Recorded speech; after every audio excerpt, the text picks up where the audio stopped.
Wow! Oregano or kalabo sa Bisaya ito, tanglad. Lemongrass, ang bango, magpapabango sa ating gulay. Tapos, may nakita ako dito guys na tumubo. Ayan. Wow! White na white. Ano kaya ito guys? Tanong ko lang, makain kaya to? Kayo na ang sumagot dyan. Makain to hindi. Ayan guys. Oh. Mushroom.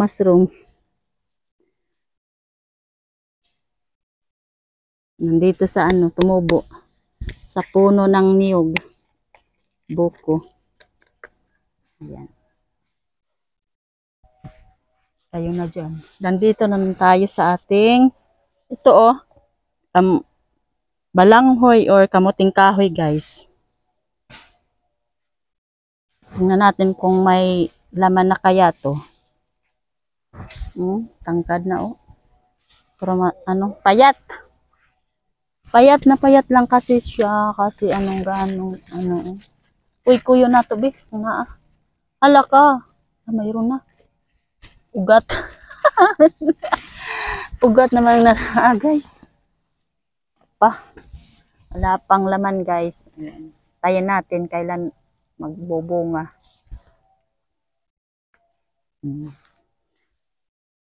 Ilang puno lang to mga 10 yata nandoon pa. Madami-dami din doon pa.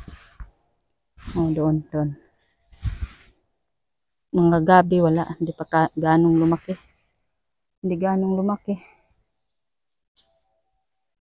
Magbubunga kaya tong aking kamuting kahoy. Ayan, nandoon pa na. Naglinis para walang sagbot.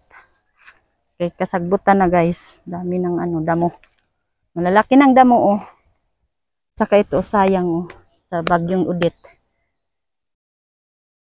Pwede na ito ipagabas para sa balay. Na mga lubi guys.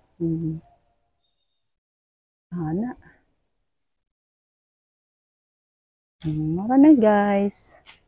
Ayan, ganyan lang. Wala na. Thank you. Magtanim kami doon tiwas. Patuloy itanim para sa di masayang ba. Asa man kadapit magtanom? Tare? Isok na ka muli na ta. Amo na tanom guys. Yung mga niyog na dinala namin dito mga dwarf yan. Ang iba na tanim na. Isa